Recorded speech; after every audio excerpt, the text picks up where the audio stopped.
un groupe de héros affrontait un puissant dragon. Malgré leur nombre, ils n'arrivaient même pas à le blesser. Au contraire, la situation devenait de plus en plus dangereuse. Dennis, lui, ne pouvait pas combattre. Son rôle était de rester en arrière pour fournir un soutien de soins. Le capitaine Vigo réussit à blesser secrètement l'œil du dragon, ce qui provoqua sa fureur et le poussa à déchaîner une gigantesque attaque de foudre. En conséquence, le groupe le plus puissant du monde, Silverwing, échoua dans cette mission. Une réunion fut immédiatement convoquée. Vigo rejeta toute la faute sur Dennis, affirmant que c'était lui qui avait utilisé Astérisque Voix de l'Effroi, ce qui avait fait fuir le dragon, ruinant ainsi leur unique chance de le vaincre.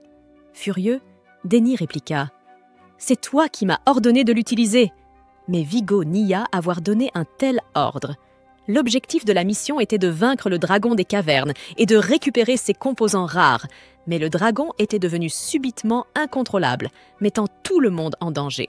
C'est pourquoi Vigo avait dit à Dennis d'utiliser Voix de l'Effroi pour le faire fuir. C'est précisément pour cette raison que la mission avait échoué. Mais désormais, Vigo tentait de tout lui faire porter, l'accusant même d'être un espion envoyé par une guilde rivale. Il alla jusqu'à suggérer d'exclure Dennis de Silverwing. Personne ne s'opposa à cette idée, alors Dennis supposa que tous étaient d'accord. Vigo déclara « Un cuisinier comme toi n'aurait jamais dû faire partie de cette équipe. » En entendant cela, Dennis se mit en colère et le défia de régler ça par un combat. Vigo répondit « Silverwing est réservé aux vrais combattants. Bretteurs aguerris, mages guérisseurs et chevaliers lourds comme moi. Autrement dit, des classes dignes de ce nom. Ta présence ici était une erreur. Nous sommes tous au niveau 99, mais un simple cuisinier comme toi n'a pas sa place parmi nous. » Dennis ravala sa colère et partit. Il n'avait plus aucune raison de rester. Après avoir rassemblé ses affaires, il se prépara à quitter la capitale. Soudain, une fillette le heurta et perdit son ballon. Dennis bondit pour le récupérer et le lui rendit. « Si c'est important pour toi, ne le lâche plus jamais, d'accord ?» lui dit-il. Vigo observait la scène avec satisfaction. Il avait quelque chose en tête, une manigance. C'est pour cela qu'il s'était débarrassé de Dennis. Cathy, une membre proche du groupe et celle qui avait invité Dennis à rejoindre Silverwing, accourut après lui et lui dit de ne pas partir. Elle n'avait pas assisté à la réunion et ne savait pas ce qui s'était passé. Si Dennis partait, qui s'occuperait de l'alchimie, de la métallurgie et, plus important encore, qui préparerait le dîner? Dennis répondit que d'autres pouvaient le remplacer pour toutes ces tâches. Cathy dit que depuis que Dennis avait rejoint leur groupe, ils avaient pu explorer des donjons dangereux beaucoup plus facilement. On les appelait désormais le groupe le plus puissant du monde, mais personne ne réalisait que Dennis était le héros silencieux qui protégeait la ligne arrière. Elle ne voulait pas perdre un camarade aussi formidable et le supplia de préparer au moins un dernier dîner avant de partir. Dennis demanda « La nourriture, c'est tout, ce à quoi tu penses ?» Cathy demanda sérieusement ce qu'il comptait faire ensuite. Dennis répondit qu'il allait cuisiner et ouvrir son propre restaurant. Cathy se blâma de ne rien avoir pu faire, même si c'était elle qui l'avait invité à rejoindre le groupe. Il la remercia de l'avoir fait entrer dans Silverwing. Ils s'entendèrent bien tous les deux, mais Vigo s'intéressait à elle, alors il ne devait probablement pas apprécier cela. Il lui fit ses adieux, mettant ainsi fin à sa vie d'aventurier. Mais sa vie de chef ne faisait que commencer. Il se rendit au marché pour acheter des ingrédients et commencer à préparer l'ouverture de son restaurant. Il trouva un réfrigérateur plutôt correct. Le vendeur le présenta comme un objet magique appelé boîte à glace, capable de garder les aliments au frais sans utiliser de glace, un indispensable pour tout restaurant. Dennis était sur le point de l'acheter, mais il se souvint qu'il devait d'abord consulter son guide du restaurateur débutant. Il devait garder ses dépenses initiales aussi basses que possible. Comme il maîtrisait la magie de glace, il décida de ne pas acheter la boîte à glace. Pour éviter d'autres erreurs, il lut tout le livre et suivit ses instructions à la lettre. Il devait d'abord acheter un bien abandonné à bas prix et le rénover. Ensuite, établir des liens avec des distributeurs alimentaires locaux. Puis, acheter les équipements de cuisine essentiels. Une fois tout ce dont il avait besoin réunis, Dennis se sentit enthousiaste. Son rêve d'enfance devenait enfin réalité. Il ne lui restait plus qu'à engager du personnel de service. Il ne pouvait pas cuisiner et servir en même temps. Par coïncidence, il tomba sur une fille vendue aux enchères non loin de là. Elle avait autrefois été une noble issue d'une famille prestigieuse. Cee's parents avaient perdu une lutte de pouvoir politique et avaient été exilés. Elle avait erré de lieu en lieu jusqu'à finir ici. Cee's trait noble la rendait désirable aux yeux de beaucoup d'hommes. Bien qu'encore jeune, elle était destinée à devenir une grande beauté. On pouvait l'utiliser pour toutes sortes de choses. Denny voulait l'aider, mais il savait qu'il ne pouvait pas sauver tout le monde. S'il continuait à se mettre en colère face à toutes les injustices du monde, il ne survivrait pas, peu importe combien de vies il avait. Les enchères commencèrent à 100 000 pays. Les mises montèrent jusqu'à 800 000 pays. Dennis proposa soudain 1 million, surprenant tout le monde. Mais le vendeur de la boîte à glace surenchérit avec 2 millions, disant que la fille était mignonne et qu'il s'occuperait bien d'elle. Dennis vit le regard pervers sur son visage et ne voulait pas que la fille tombe entre de telles mains. Il continua à surenchérir. Son adversaire étant riche, Dennis dut dépenser toutes les économies qu'il avait accumulées au fil du temps pour remporter l'enchère. En voyant son état, il lui acheta des vêtements. Quand ils eurent fini leurs achats, il était déjà le soir. Il lui dit de rester près de lui, sinon elle se perdrait. La fille, marchant comme une poupée sans vie, se retrouva séparée de lui. En regardant autour d'elle, elle ne voyait pas son nouveau maître. Les souvenirs de son passé terrible refirent surface, ce qui la rendit triste. Son esprit commença à se vider jusqu'à ce qu'elle entende Dennis l'appeler. Il avait supposé qu'elle le suivait et ne s'était pas rendu compte qu'il allait trop vite.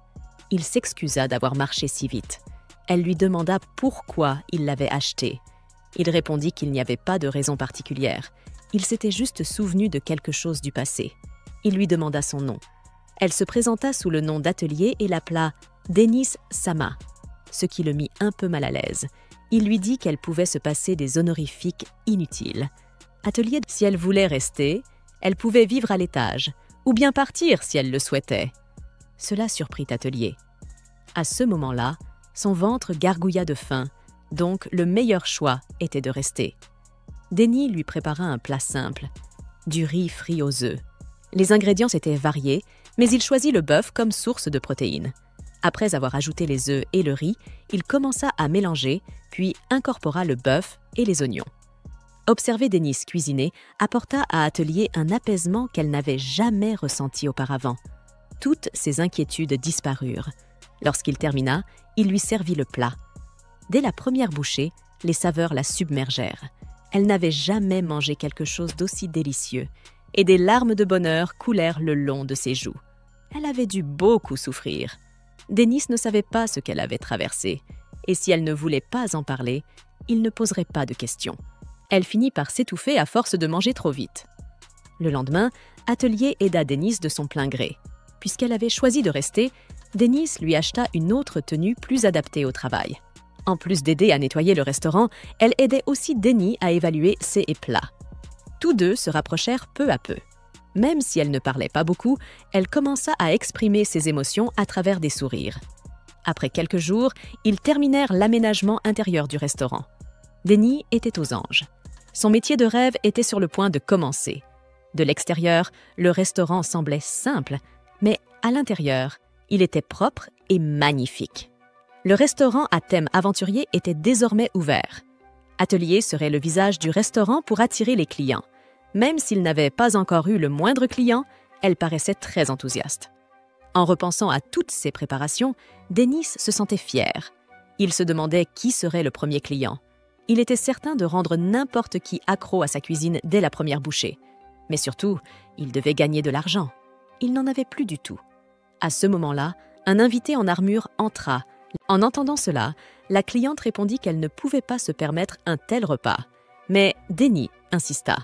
Il ne laisserait jamais sa toute première cliente manger un plat médiocre. Il lui dit de profiter de son katsudon. Ce n'est qu'à ce moment-là qu'il remarqua le timbre de sa voix et comprit qu'il s'agissait d'une femme. Il s'avéra qu'elle avait été exclue de son groupe d'aventuriers uniquement parce qu'elle était une femme. Il disait que les épéistes féminines étaient faibles et ne faisaient que causer des problèmes, donc elles n'avaient pas leur place dans une équipe. La jeune fille était furieuse. Quel rapport y avait-il entre le genre et les compétences? Denny était tout à fait d'accord avec elle. Elle expliqua qu'elle était au niveau 23, largement qualifiée pour le travail. De plus, elle avait entendu dire que le bataillon Astérisque Silverwing Astérisque comptait une épéiste parmi Zéhéran, une femme qui attaquait toujours la première et portait des coups critiques à chaque fois. Une épéiste légendaire, malgré le fait qu'elle soit une femme. Bien sûr, Denny la connaissait bien. Elle lui avait d'ailleurs souvent causé des ennuis à l'époque où il faisait encore partie de Astérisque Silverwing Astérisque. Aujourd'hui, la jeune femme cachait son véritable genre dans l'espoir de trouver un nouveau groupe, mais aucun ne l'accepterait si elle ne se révélait pas. Alors qu'elle se demandait quoi faire, elle était presque à court d'argent. Denny apporta le plat et lui dit « Astérisque, tu te sentiras mieux après avoir mangé quelque chose. » Elle répéta qu'elle ne pouvait pas payer ce repas. Denny lui répondit qu'elle pourrait rapporter l'argent un autre jour et lui conseilla de manger tant que c'était chaud. Elle le remercia et goûta une bouchée.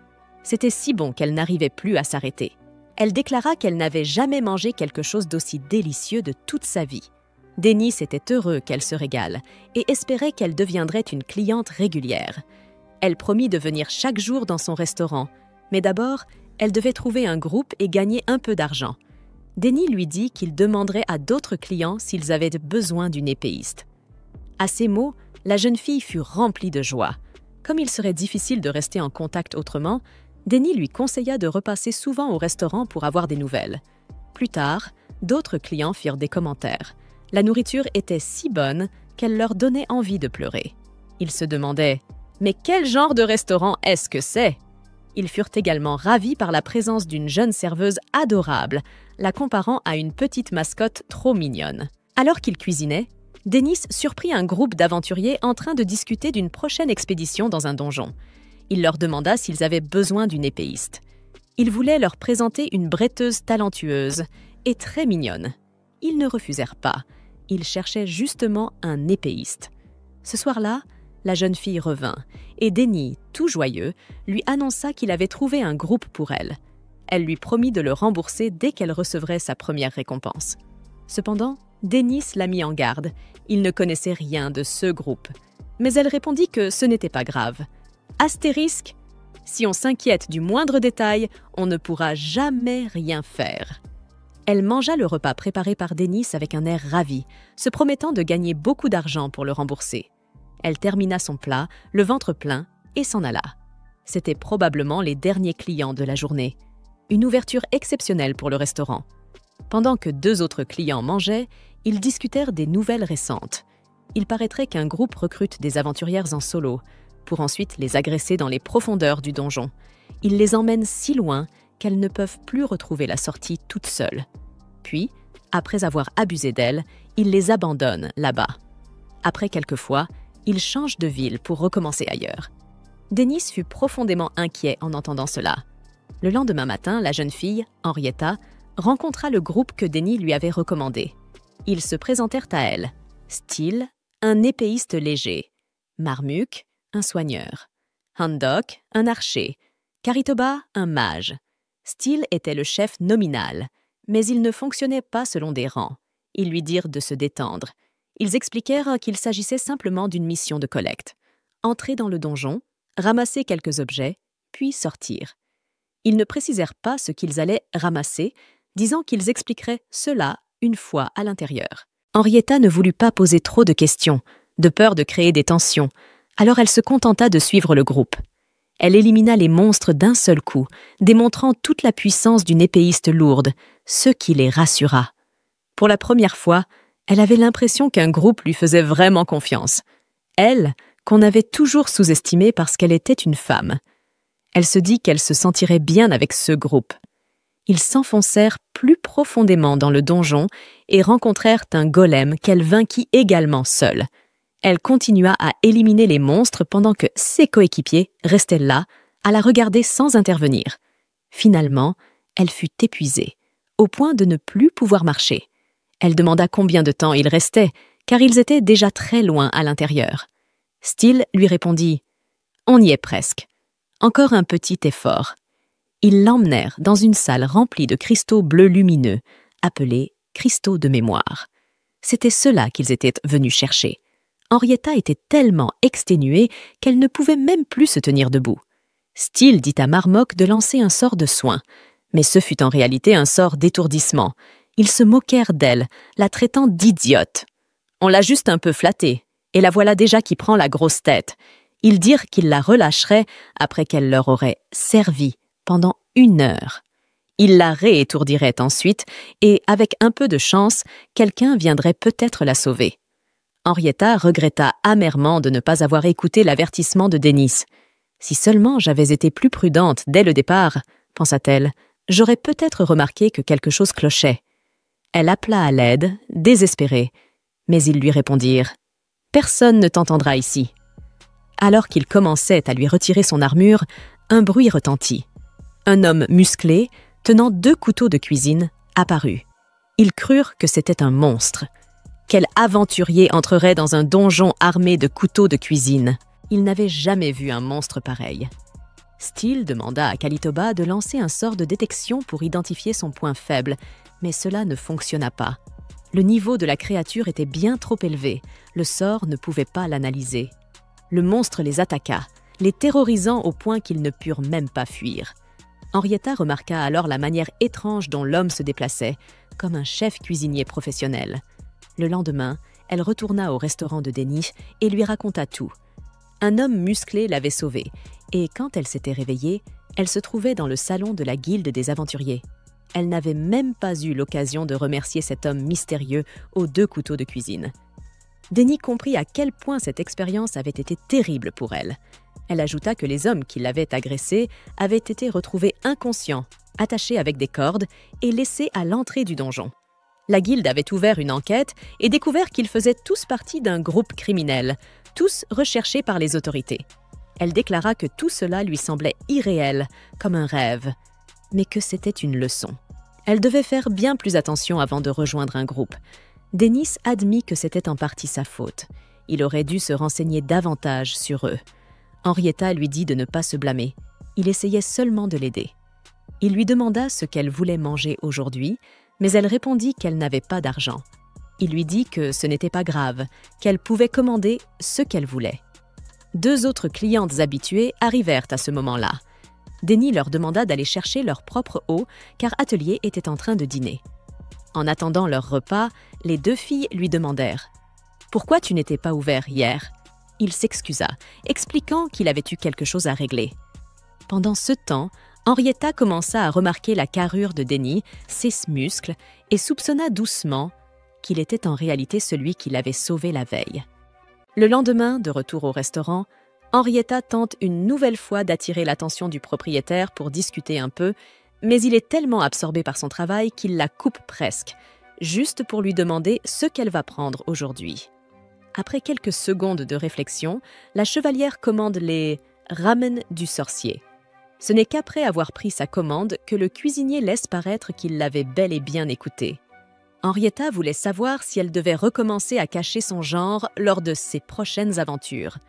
Le chef lui répond alors qu'elle devrait faire les choses à sa manière, car c'est la seule façon d'être vraiment elle-même. Touchée par ces paroles, Henrietta se précipite à l'arrière du restaurant pour retirer toute son armure. Avant de revenir en salle, elle médite sur une chose. Quand les gens commettent des erreurs, ils commencent à craindre d'en refaire et finissent parfois par oublier qui ils sont vraiment. Mais plutôt que de céder à cette peur, la jeune femme réapparaît dans sa tenue véritable, s'autorisant enfin à montrer son vrai visage. Voyant cela, Atelier lui fait un signe de pouce levé et Denny lui adresse un sourire approbateur. Pendant ce temps, quelqu'un s'approche de la porte du restaurant. À l'intérieur, la guerrière savoure chaque bouchée de ses nouilles, le bonheur clairement lisible sur son visage. Après tout, les conseils de Denny l'avaient profondément touchée. Il faut dire que les mots d'un chef talentueux ont un goût bien particulier. Et justement, Dennis change soudainement de ton.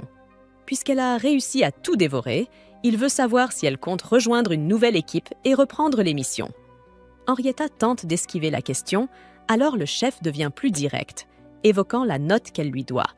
C'est alors qu'une personne très jeune entre, s'installe au comptoir et ouvre le menu, interrompant brièvement l'échange entre Henrietta et Dennis. Le propriétaire salue le nouveau venu, bien qu'il soit incapable de dire s'il s'agit d'un garçon, d'une fille, ou peut-être des 2. De son côté, Henrietta ne peut s'empêcher de penser à quel point cet enfant est beau. Évitant tout pronom, Denise demande qu'on l'avertisse lorsque le client sera prêt à commander. L'enfant demande alors ce qu'il y a de bon à manger. « Tout est bon », répond Denise. Mais l'enfant trouve que c'est probablement la réponse la plus inutile du monde, sans se démonter. Le chef propose alors un katsudon bien riche, mais l'enfant n'a pas envie d'un plat à base de riz. Henrietta suggère des pâtes à la place, quelque chose comme un spakatsu, mais l'enfant trouve que ça semble trop lourd. La guerrière essaie une autre proposition, mais ce gamin est décidément difficile à satisfaire. Denny perd alors patience et manque de s'en prendre au client, obligeant Henrietta à le retenir de justesse. De son côté, Atelier donne un léger coup de coude à l'enfant et lui souffle qu'un bon riz sauté, c'est toujours une valeur sûre dans ce genre de situation. Le choix étant fait, Denny retrouve son entrain habituel et se met au fourneau, préparant le plat avec ses fameuses touches magiques. Peu après, il sert une superbe assiette de riz sauté façon pancake. Sans attendre, l'enfant attrape une crevette posée sur le dessus et tombe instantanément amoureux du goût. Après cela, Dennis demande si l'enfant voulait parler de quelque chose, car en entrant, il avait l'air de quelqu'un qui avait besoin de se confier, puisqu'il l'a lui-même mentionné. L'enfant finit par avouer que tout le monde autour de lui est irrémédiablement limité d'esprit. Il ne pense qu'à terminer une quête et encaisser la récompense, sans aucune ambition de devenir un groupe de haut niveau. C'est ce que l'enfant ne supporte pas. Ces faux aventuriers qui ne font que jouer à faire semblant, c'est impardonnable. Le problème, c'est que lorsqu'il a exprimé cette vérité à son ancien groupe, il s'est fait jeter dehors. Mais c'est exactement ce qu'il voulait. Pas question de rester avec des gens aussi superficiels. À la place, un jour, il rejoindra les ailes d'argent et deviendra le plus grand mage de tous les temps. Pas vraiment d'humeur à écouter ce discours, Dennis lui conseille de redescendre un peu sur terre, sinon il finira tout seul. Car un véritable aventurier, c'est d'abord son équipe, pas juste son talent individuel. Le jeune mage est d'accord, tant que l'équipe en question est assez forte pour suivre son rythme. Le repas terminé, l'enfant paie l'addition, laissant même la monnaie alors qu'il avait déjà réglé le montant exact, puis se présente Vivia Strange. Et il promet de revenir manger de ce riz sauté aux crevettes. Et effectivement, dès le lendemain, Vivia est de retour, attendant pendant que Denny prépare des crevettes sautées pour le déjeuner. Cette fois, Vivia annonce avoir décidé de rejoindre le groupe le plus fort de la région, la troupe de la brume nocturne. Après tout, quand on est aussi fort que Vivia, on devient vite astérisque populus astérisque. Dennis le corrige. Le mot qu'il cherche, c'est astérisque populaire astérisque, pas astérisque populus astérisque, et lui demande si l'équipe est vraiment à la hauteur de ses capacités. Vivia n'en est pas sûre, mais a une confiance totale en son propre potentiel. Il est persuadé qu'il suffit qu'on lui donne une chance pour qu'il puisse tout prouver. Denny constate que ce gamin ne manque décidément pas de feu sacré. Alors que Viviane attend avec impatience le jour où il rejoindra enfin l'aile d'argent, le repas est bientôt servi, et une fois de plus, il est enchanté par la nourriture. Le petit mage se demande à voix haute s'il aura un surnom stylé lorsqu'il intégrera l'aile d'argent, quelque chose comme le mage noir ou un nom du genre.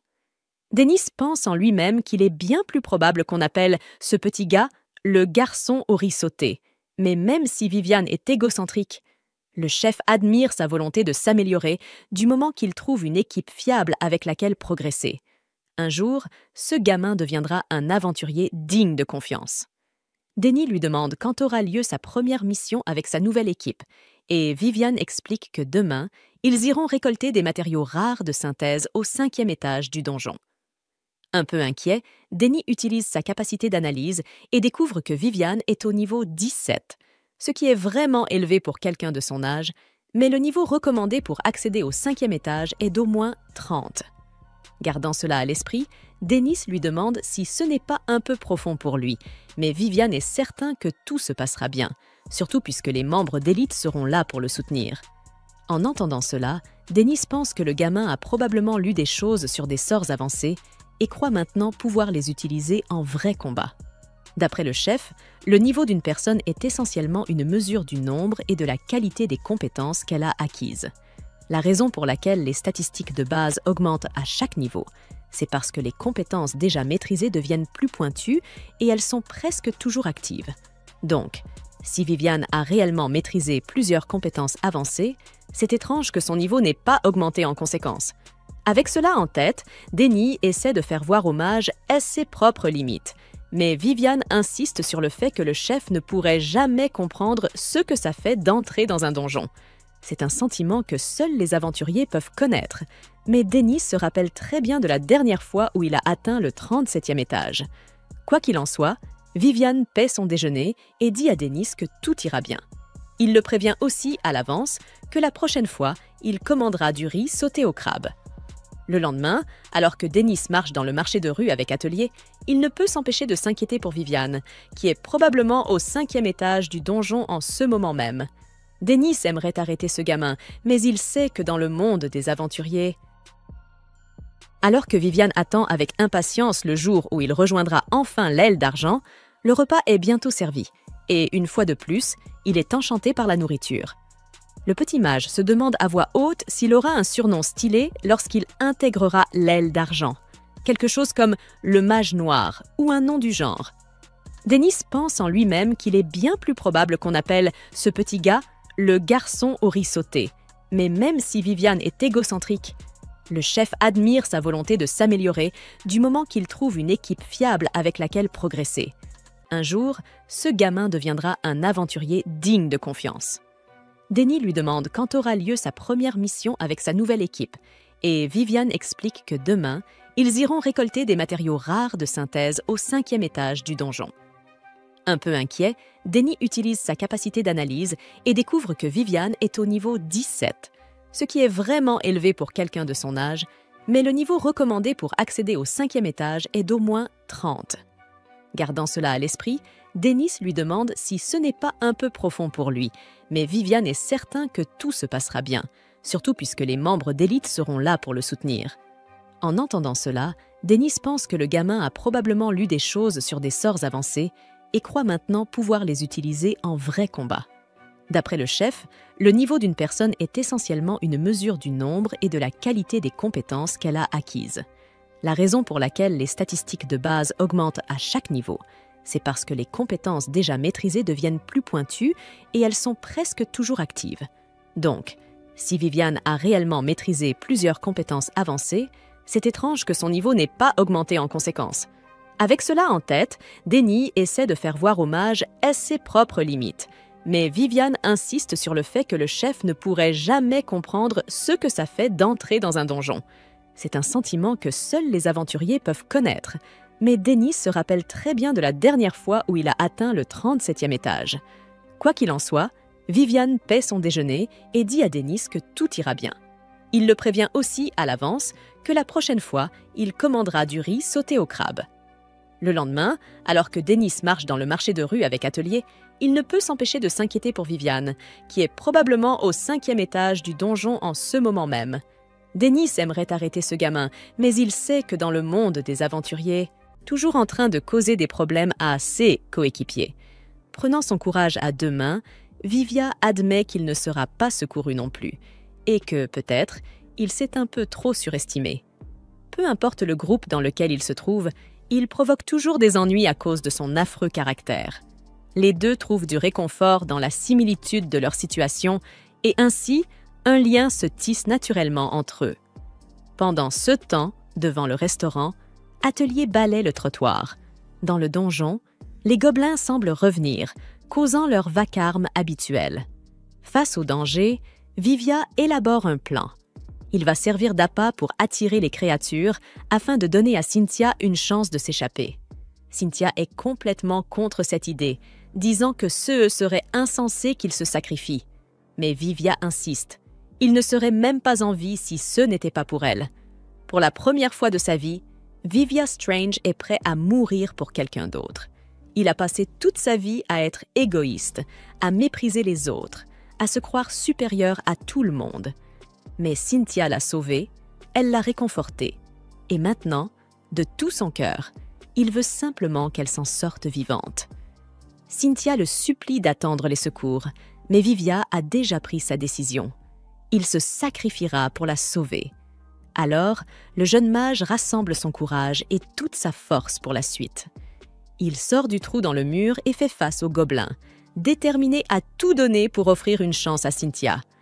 À mesure que les monstres s'approchent, le mage lance son sort paume, une immense main qui agit comme une barrière pour retenir les ennemis. Mais les gobelins parviennent à forcer le passage après quelques efforts et finissent par se rapprocher dangereusement de lui. Et puis, littéralement, Dennis s'écrase sur les gobelins, pas avec une arme à feu, mais avec une gigantesque poêle qu'il a invoquée grâce à un sort appelé « acier ». Avec cette énorme poêle, il parvient à fendre le couloir, séparant les créatures de l'autre côté. Pensant qu'il s'agit d'un autre monstre avec un sac sur la tête, Vivia commence à lancer une série de paumes, mais en entendant la voix du monstre, il réalise que ce n'est que le chef.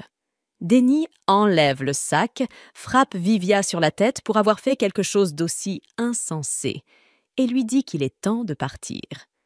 Vivia s'élance pour retrouver l'amie qu'il s'est faite dans le donjon, mais lorsqu'ils arrivent près du trou dans le mur, ils découvrent que Cynthia n'était en réalité qu'un squelette portant les vêtements de la jeune fille depuis le début. Le lendemain, à la guilde des aventuriers, Vivia et Dennis se penchent sur les origines de cette fille et découvrent qu'elle s'appelait Cynthia Dread, une mage de 16 ans qui s'était séparée de son groupe au 5e étage du donjon, il y a 13 ans. À cause de cela, ils se rendent dans l'après-midi au cimetière des aventuriers pour lui rendre hommage. Dennis mentionne qu'il a déjà entendu des histoires comme celle-ci, où les esprits d'aventuriers morts dans les labyrinthes aident parfois des gens piégés à l'intérieur. Alors qu'il dépose des fleurs sur la pierre tombale, Vivia s'effondre en larmes et promet qu'il reviendra toujours rendre visite à son ami et qu'il deviendra le plus grand mage du monde pour sauver des gens comme Cynthia. En quittant le cimetière, Denny essaie de lui remonter le moral en lui promettant une grande assiette de riz sauté. Mais Vivia est encore profondément bouleversée par tout ce qui s'est passé. Alors le chef lui donne une bonne tape dans le dos et lui dit de ne pas rester abattu trop longtemps, sinon l'esprit de Cynthia ne pourra jamais être libre.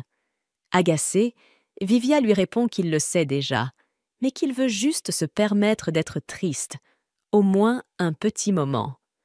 Soudain, il sent à nouveau le courant magique de la jeune fille le traverser.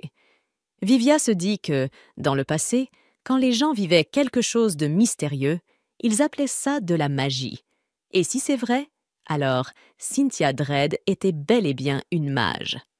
Pendant ce temps, au sommet du clocher de la ville, une jeune fille se tient au bord, sur le point de tomber, se demandant « Pourquoi les choses ont-elles dû finir comme ça ?» Une fille se tenait debout au sommet d'une tour, décidée à mettre fin à ses jours. Elle s'appelait Bachel. Un peu plus tôt, elle s'était fait réprimander par son supérieur parce qu'un rapport n'avait pas été terminé à temps. Il lui avait lancé une pile de papiers à la tête, fou de colère. Tout ce qu'elle avait pu faire, c'était s'excuser, encore et encore, même si ce n'était pas de sa faute. 6 collègues s'étaient moqués d'elle. Ce soir-là, elle avait continué à travailler dur. Les chiffres des collectes étaient complètement erronés. Pas étonnant que les récompenses de mission ne concordaient pas. C'était une erreur causée par un collègue, mais c'était à elle de la corriger. Il lui restait encore énormément de travail, et elle devait se lever à 3 heures du matin pour une nouvelle quête. Elle n'avait rien mangé, ni à midi, ni le soir. Elle était sortie à la recherche d'un restaurant, mais à cette heure-là, tout était déjà fermé. Au moment où l'atelier allait fermer les portes du restaurant, elle aperçut Bachel. Voyant à quel point la jeune fille semblait affamée, elle la fit entrer et dit à Dennis que ce serait leur toute dernière cliente. Henrietta et Vivio étaient aussi présents. Même si le restaurant était officiellement fermé, Denny ne pouvait rien refuser à Atelier après ce qu'elle venait de dire. Il demanda à la jeune fille de choisir ce qu'elle voulait manger. Elle commanda le plat du jour. Vivio et Henrietta discutaient joyeusement avec le propriétaire, et l'atmosphère détendue fit penser à Bachel qu'ils devaient être des habitués. En pensant à elle-même, elle réalisa que pendant ses rares jours de repos, elle ne faisait que dormir. Elle n'avait pas d'amis. Elle se dit qu'ils devaient être des gens bien et qu'elle pourrait peut-être commencer par venir dans un restaurant comme celui-ci. Denny apporta le plat. Bachel n'avait jamais vu un plat frit ni une sauce comme celle-là auparavant. Elle y goûta et s'écria « C'est trop bon !» Elle n'avait jamais mangé quelque chose d'aussi délicieux de toute sa vie. En l'entendant, Henrietta lui assura que tout ici était savoureux. Elle recommanda fièrement le bol de vritra, les ramen de sorcellerie, le gastrocino et ajouta qu'elle avait été la toute première cliente du restaurant. Denny la présenta alors comme la première pique-assiette du lieu et lui lança d'aller enfin se trouver un emploi. Vivio, quant à lui, bien qu'il fût toujours sans travail, payait toujours ses repas en entier. Les voir se taquiner ainsi fit sourire Bachel. Et soudain, elle se mit à pleurer. Elle venait de réaliser « Ce monde a une nourriture aussi délicieuse et un endroit comme celui-ci existe. Il devait y avoir tant de belles choses encore. » Et pourtant, ces journées n'étaient qu'une suite d'engueulades, de mépris et de nuits interminables passées à travailler. Je me réveille chaque matin avec l'envie de mourir. Quand elle était enfant, Bachel pouvait utiliser la magie. Les villageois avaient investi énormément d'argent pour financer son éducation, dans l'espoir qu'elle devienne une grande magicienne. Elle avait sauté plusieurs classes et était devenue une sage. Le directeur lui-même l'avait qualifiée d'individu exceptionnel. On avait même voulu l'engager au sein du corps professoral. Mais elle rêvait de devenir aventurière. Elle voulait gagner de l'argent rapidement pour en envoyer à son village. Elle s'était tournée vers ceux qui étaient considérés comme le groupe le plus fort de la ville.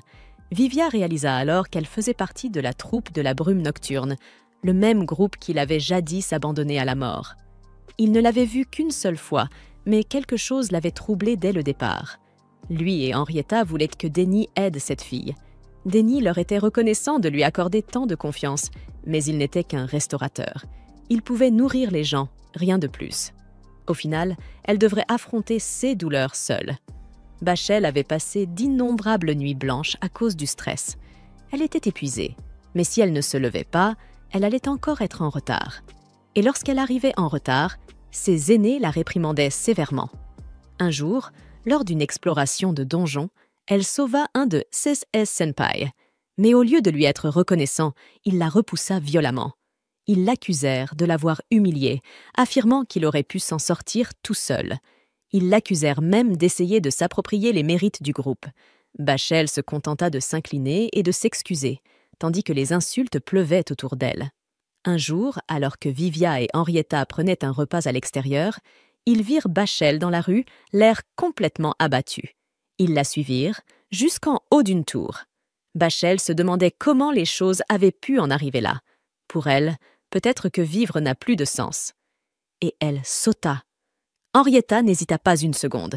Elle sauta à sa suite. Vivia, lui, lança une magie de type paume pour amortir leur chute. Ils la ramenèrent aussitôt au restaurant de Dennis, espérant qu'il puisse faire quelque chose. Dennis déclara « C'est une maladie du cœur. » Plus une personne est sincère et dévouée, plus elle en prend sur ses épaules, jusqu'à ce que son cœur craque.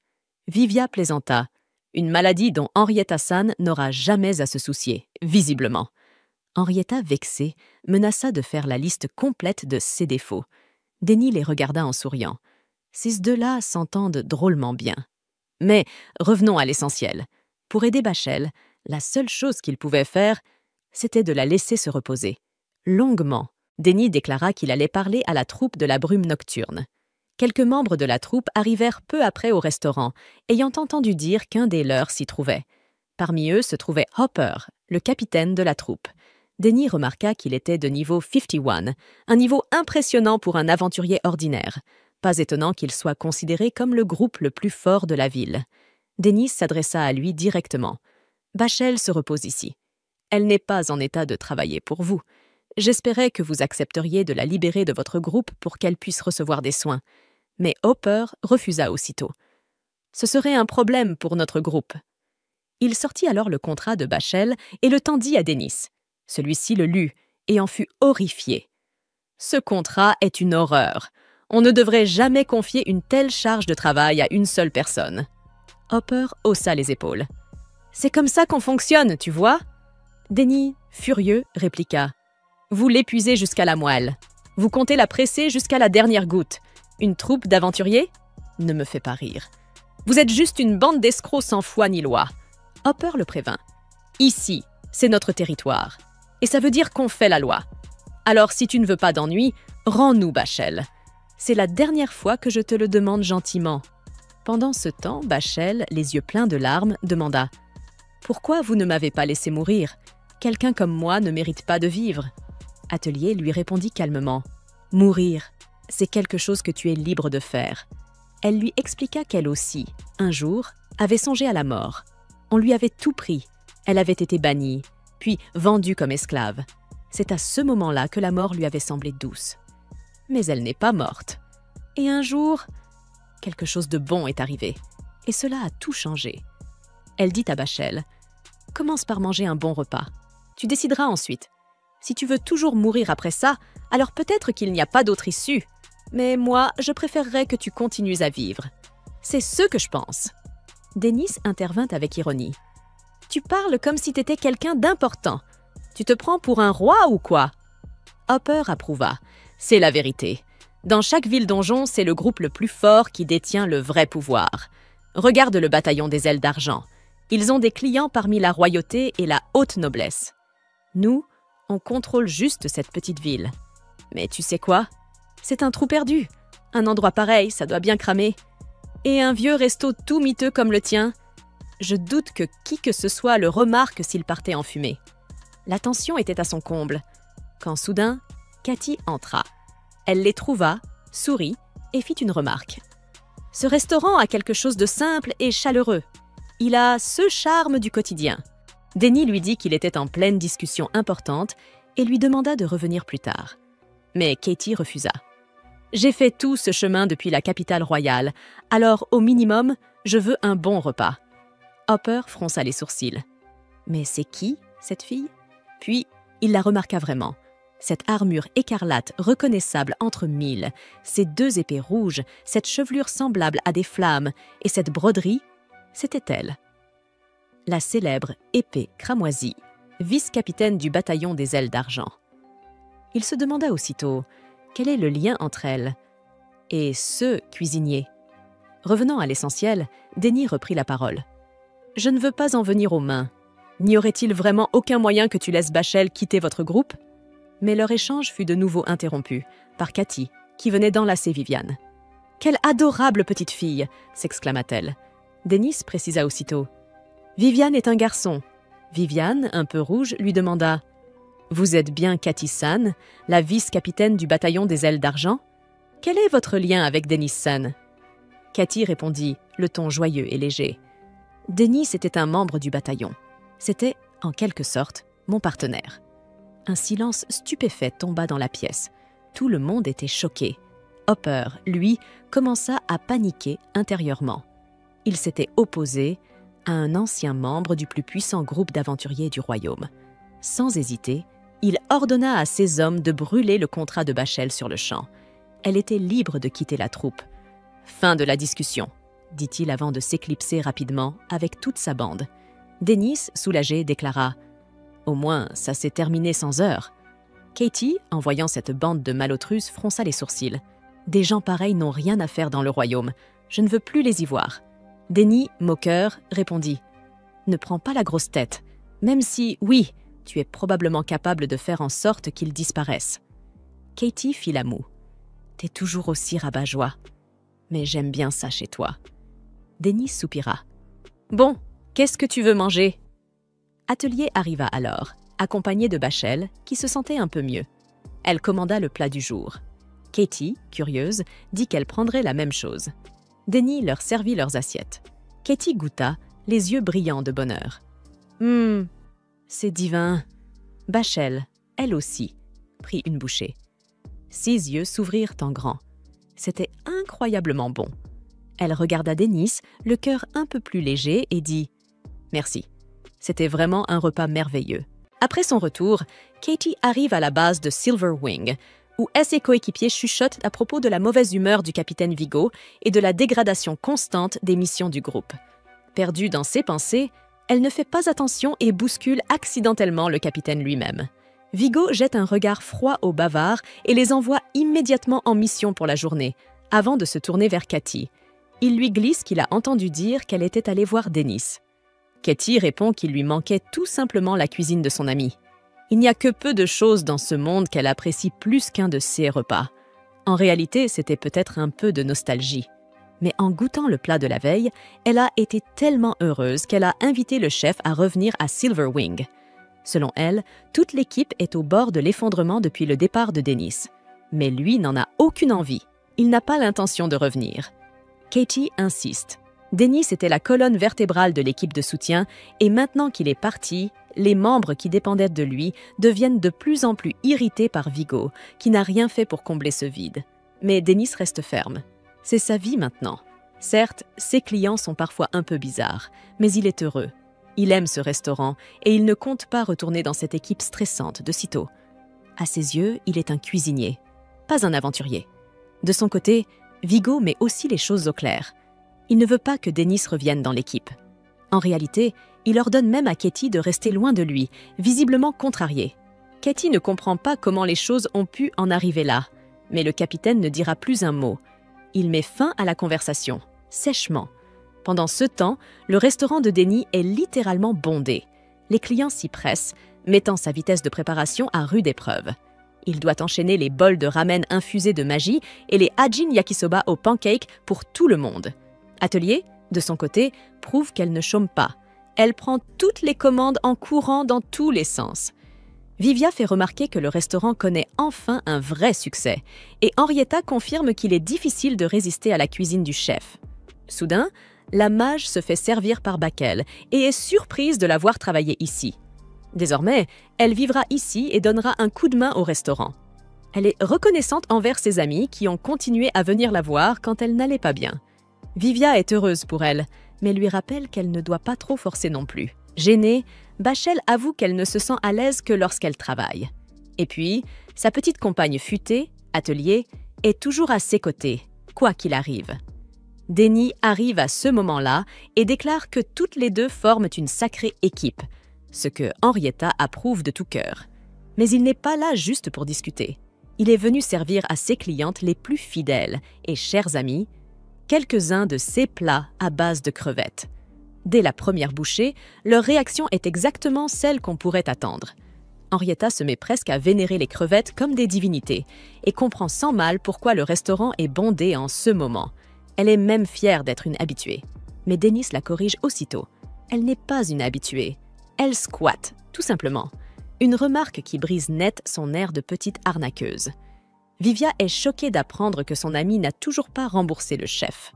Henrietta tente toutes les excuses possibles, expliquant à quel point il est difficile de trouver un emploi par les temps qui courent. Mais Dennis lui lance un regard sombre qui ne laisse aucune place au doute. Si elle continue à fuir l'addition, ça va vraiment chauffer. Vivia tente de détourner l'attention en commentant le nombre impressionnant de clients et demande si ce n'est pas trop difficile de gérer tout ça en même temps. Denny en profite pour faire l'éloge d'Atelier, qui assure une gestion impeccable du service. Vivia en déduit que la petite doit bien s'amuser, avec toute cette effervescence. Bachel lui demande alors si quelque chose de bien lui est arrivé, vu qu'elle paraît si rayonnante aujourd'hui. À ce moment précis, Dennis se fige et laisse tomber un bol au sol. Il se tourne vers Vivia, l'air sérieux, et lui demande si elle peut passer au restaurant lors de son prochain jour de repos. Il aurait besoin de lui parler et de quelques conseils. Henrietta saute sur l'occasion, proposant aussi son aide, si jamais le chef en a besoin. Mais il la remballe aussitôt, sans ménagement. Elle ne comprend toujours pas ce qui se passe, mais Vivia accepte l'invitation. Henrietta, elle, ne s'est pas seulement fait exclure de cette conversation. C'est la vie elle-même qui lui a fermé la porte au nez. Sans emploi, complètement fauchée, elle n'a même plus d'eau chaude chez elle. Les bains publics lui manquent. Au moins, là-bas, elle n'avait pas à grelotter sous une douche glacée. Le problème, c'est qu'elle n'a même plus assez d'argent pour y aller. Pas avant d'avoir payé le chef, en tout cas. Et en parlant de ça, elle commence à s'angoisser sérieusement à propos de cette discussion prévue entre Dennis et Vivia pendant le jour de repos. Henrietta en est convaincue. Ils sont sûrement en train de planifier la manière la plus efficace de la bannir à jamais du restaurant. Henrietta, elle, est bien décidée à faire quelque chose pour empêcher que cela n'arrive. Quelques jours plus tard, le fameux jour de congé arrive. Vivia se rend au restaurant où Dennis l'accueille avec une mine inquiète. Et une nouvelle inattendue. Selon lui, Atelier aurait un petit copain. Totalement dépassé, Dennis lui explique qu'il a commencé à lui donner de l'argent de poche récemment, et depuis, elle sort sans arrêt. Il n'arrive tout simplement pas à supporter l'idée qu'elle puisse fréquenter un garçon au hasard. Et comme si cela ne suffisait pas, il lui confie, complètement paniqué, qu'il l'a vu avec un garçon l'autre jour, et maintenant, il tape du poing sur la table en exigeant de savoir si ce gamin est bel et bien le petit ami de sa fille adoptive. Vivia tente de le calmer, lui suggérant simplement de lui poser la question, au lieu de tout imaginer dans sa tête. Mais Dennis avoue qu'il n'en a pas le courage. Il dit que si ce garçon était vraiment son petit ami, il aurait au moins pu se présenter et offrir une boîte de douceur au père de famille, comme il se doit. Mais là, rien. Donc, selon lui, ce type est forcément faible et sans profondeur. Et dans ce cas-là, c'est non négociable. Dennis n'acceptera le garçon que s'il est d'un niveau supérieur à 80. À cet instant précis, Atelier entre dans la pièce et demande de quoi il parle, ce qui fait presque s'évanouir Dennis sur place, pris de panique. Vivia, un peu plus posée, improvise et prétend qu'il discutait simplement de cuisine. La petite déclare alors qu'elle veut apprendre, elle aussi. Pour rester crédible, Dennis lui dit de se laver les mains et de se préparer à commencer. Une fois que tout est prêt, il les amène toutes les deux au comptoir pour leur montrer la bonne manière de couper des oignons, afin de faire ressortir toute la saveur du katsudon de Richard. Les yeux commencent à piquer à cause des oignons, et même Vivia s'en plaint. Mais toute l'attention de Dennis est rivée sur Atelier, ce qui ne manque pas de rendre la petite un peu fière, un peu gênée. En la regardant faire, Dennis se remémore le jour où lui aussi a appris à couper des oignons avec sa mère. Ce jour-là, elle avait deviné qu'il utilisait secrètement une compétence pour ne pas pleurer. Il lui avait demandé comment elle avait su, et elle lui avait simplement souri en disant « Peu importe ce que tu fais, je le saurai toujours. » Perdu dans ce souvenir, Dennis revient brusquement à la réalité en voyant qu'Atelier a laissé tomber des coquilles d'œufs dans le bol. Il s'empresse de l'aider, rejoignant Atelier et Vivia derrière le plan de travail. Tous trois partagent alors un rare moment de complicité et d'apprentissage. Une scène simple, chaleureuse, presque celle d'une vraie famille. Miwa déclare fièrement que cette gelée a été préparée rien que pour elle par le nouveau, en ajoutant avec un petit sourire « On dirait qu'on mordit des lèvres toutes douces ». L'évocation des lèvres fait immédiatement buguer Kazuki, qui repose violemment sa tasse de café sur la table avant de se lever brusquement et de filer dans sa chambre, claquant la porte derrière elle. Une fois seule, elle touche ses propres lèvres, encore toutes troublées. C'est alors que Yu entre sans frapper. Ce geste la fait immédiatement exploser. « Tu peux frapper avant d'entrer, espèce d'idiot !» Mais Yu reste calme. Il dit simplement qu'il voulait clarifier les choses. « Je suis à peu près sûre que t'as pas envie que l'un de tes baisers soit gaspillé sur un type comme moi », ajoute-t-il avec un petit sourire triste. Il propose qu'ils fassent tous les deux comme si rien ne s'était passé. Puis, sans attendre de réponse, il tourne les talons et quitte la pièce. Derrière lui, Kazuki explose de frustration, criant « Espèce de crétin! Comment tu peux dire un truc pareil ?» Plus tard, pendant l'une de ces répétitions, Kazuki repense à ses paroles. Et elle finit par se dire qu'il avait peut-être raison. Oublier ce qu'il s'est passé est sûrement la meilleure option, au moins jusqu'à ce qu'elle ait passé cette fichue audition. Elle essaie de répéter son rôle de jeune fille douce et féminine, mais échoue lamentablement. Tout ce qu'elle arrive à faire ressemble encore à un prince charismatique, comme d'habitude. Lors d'une autre séance, où elle incarne à nouveau un rôle de prince, elle observe attentivement la fille avec qui elle joue la scène. Et c'est là qu'elle comprend enfin ce qu'elle faisait mal auparavant. Mais juste au moment où la scène doit se conclure par un baiser, son esprit repart aussitôt vers l'accident avec Yu. Elle sursaute, le cœur battant, et recule d'un bond, complètement rouge. Son metteur en scène stoppe la répétition immédiatement et lui demande ce qui se passe. « Tu sais, quoi qu'il se passe dans ta vie privée, ça finit toujours par se voir sur scène », lui rappelle-t-il avec sérieux. Plus tard, ce soir-là, Kazuki rejoint Yu dans la cuisine. Elle lui dit que ses entraînements sont devenus plus intenses ces derniers temps et qu'elle aurait bien besoin de repas qui boostent son énergie et son endurance. Yu accepte, se lève et ferme les rideaux pour la nuit. Mais à ce moment-là, Kazuki le regarde et lui demande, un peu nerveuse. « Dis, tu fais quoi ce dimanche ?» Il lui répond qu'il est libre. Alors, après un petit moment de silence, elle s'approche d'un pas, le regarde droit dans les yeux, le visage rouge mais déterminé, et lui déclare « Je veux qu'on sorte ensemble dimanche. Je veux un rendez-vous. » Henrietta avoua qu'elle n'arrêtait pas de penser à la dette qu'elle avait envers le chef. Bachel, un peu confuse, ne comprenait pas pourquoi l'aventurière n'arrivait jamais à mettre de l'argent de côté. Henrietta expliqua que, même si les missions étaient bien payées, entre l'entretien de son équipement et toutes les fois où elle se blessait, elle finissait toujours par dépenser une fortune en potions de soins. Aussi étrange que cela puisse paraître, plus elle travaillait, moins elle avait d'argent. Et maintenant qu'elle était un peu juste financièrement, elle voulait vraiment trouver un moyen de remercier Dennis pour tout ce qu'il avait fait pour elle, même si elle ne savait pas encore comment. Bachel, touchée, loua la noblesse de cœur de son amie. Et en retour, Henrietta la serra fort dans ses bras. À ce moment précis, elles entendirent deux hommes discuter non loin d'eux. Ils parlaient du capitaine de la troupe de la brume nocturne. Apparemment, ce dernier aurait été humilié par un simple gérant de restaurant, qui, selon les rumeurs, serait un ancien Silverwing. Les deux hommes espéraient que la troupe ne chercherait pas à se venger du chef. Entendant cela, Bachel et Henrietta échangèrent un regard inquiet. Pendant ce temps, Vivia avait mis la main sur un mégaphone dans une boutique du coin. Mais ce n'était pas un mégaphone ordinaire. C'était un artefact magique, utilisé normalement pour les discours ou les représentations théâtrales. Imprégné de magie du vent, il permettait de projeter la voix sur de longues distances. Grâce à cela, Dennis et Vivia purent se faufiler discrètement près de la vitrine de la bijouterie où Atelier était entré et commencèrent à écouter ceux qui se disaient à l'intérieur. La première chose qu'ils entendirent, ce fut « C'est magnifique, je l'adore, un trésor pour toute une vie. Atelier est tellement heureuse de t'avoir rencontré. » Sans surprise, Dennis craqua complètement en entendant ça et fit une crise en plein milieu de la rue. Mais à peine avait-il commencé à paniquer qu'un cri attira l'attention. Une femme venait de se faire voler son sac à main par un voleur utilisant de la magie du vent. Dennis se ressaisit aussitôt et partit voir ce qui s'était passé. Le voleur, pendant ce temps, se félicitait de la facilité avec laquelle il avait dérobé l'argent de la vieille dame. Mais il n'avait pas prévu de voir un homme lui foncer dessus à toute vitesse, un enfant accroché sur son épaule, avec un air sûr de lui.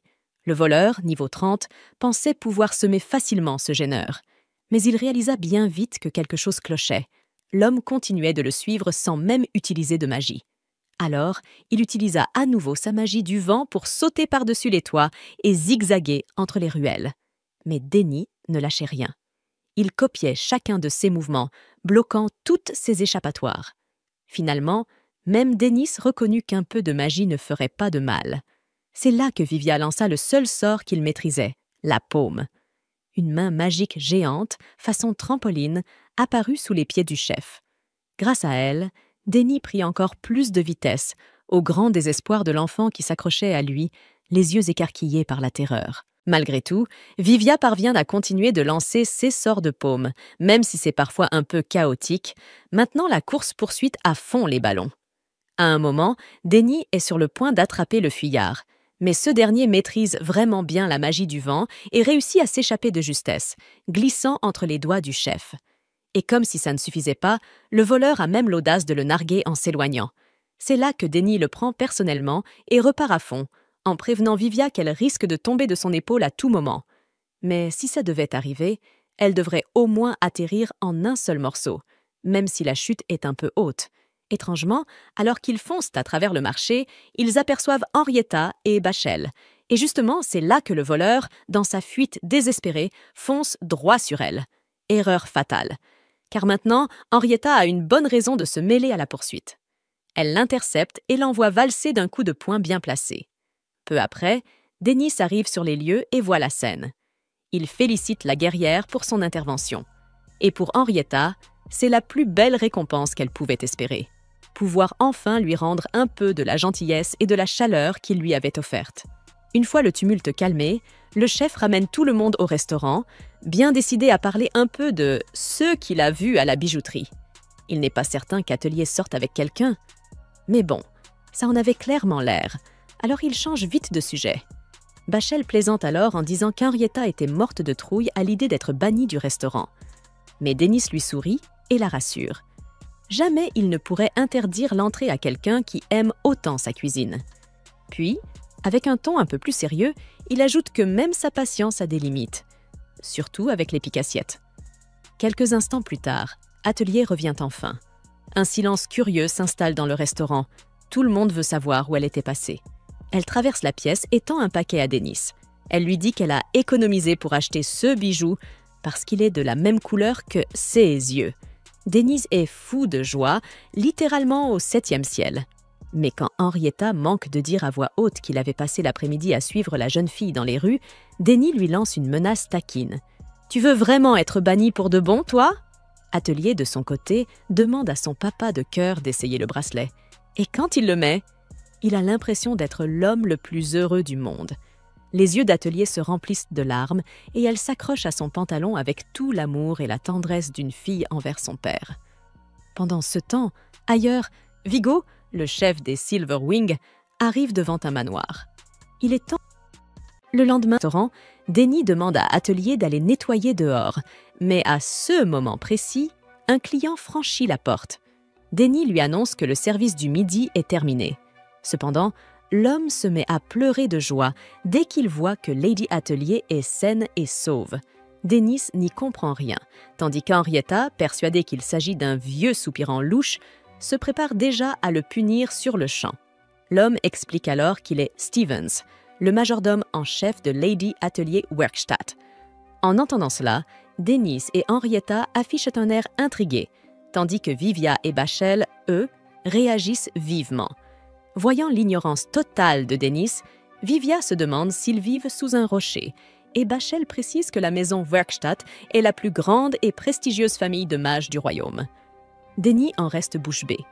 En larmes, le majordome déclare qu'il est enfin temps pour la jeune demoiselle de se venger. Après s'être assis, Stevens marmonne qu'il est vraiment tragique qu'elle vive dans un trou perdu, ce qui donne aussitôt à Dennis l'envie de le mettre dehors. Mais Vivia lui conseille au moins d'écouter le vieillard. Stevens révèle alors qu'il est en réalité l'ancien majordome en chef et que la cour royale lui a ordonné de ramener la jeune dame chez elle. Voyant la confusion de Dennis, il poursuit. Le frère du père défunt d'Atelier l'a chassé de la famille, l'accusant d'être un enfant illégitime. Mais, à présent, on a retrouvé le testament de son père, qui prouve qu'Atelier est la véritable héritière et qu'elle doit recevoir tout son pouvoir et sa fortune. La cour royale lui a donc accordé la possibilité de faire valoir ses droits. C'est pourquoi Stevens la supplie de revenir, de mettre fin à la cruauté de son oncle Joseph et de reprendre sa place légitime à la tête de la maison Werkstatt. Mais la salle entière se fige quand Atelier refuse aussitôt. Dennis lui demande ce qui ne va pas. Elle répond qu'elle ne veut pas retourner à cette vie, car les souvenirs douloureux de son passé se répètent dans son esprit. Tout en se blottissant davantage contre Dennis, elle ignore les tentatives de Stevens de la dissuader de travailler dans un restaurant destiné aux roturiers, ce qui met Dennis hors de lui l'espace d'un instant. Mais, Dennis se rend compte que Stevens n'a pas tort. Il n'est qu'un simple chef, tandis qu'elle est pratiquement une princesse. Avec cette idée en tête, il demande doucement à Atelier si elle ne veut vraiment pas y aller. Elle hoche timidement la tête. Pourtant, Dennis lui rappelle qu'elle ne peut pas ignorer une affaire qui aura un impact sérieux sur son avenir, car tôt ou tard, elle devra l'affronter.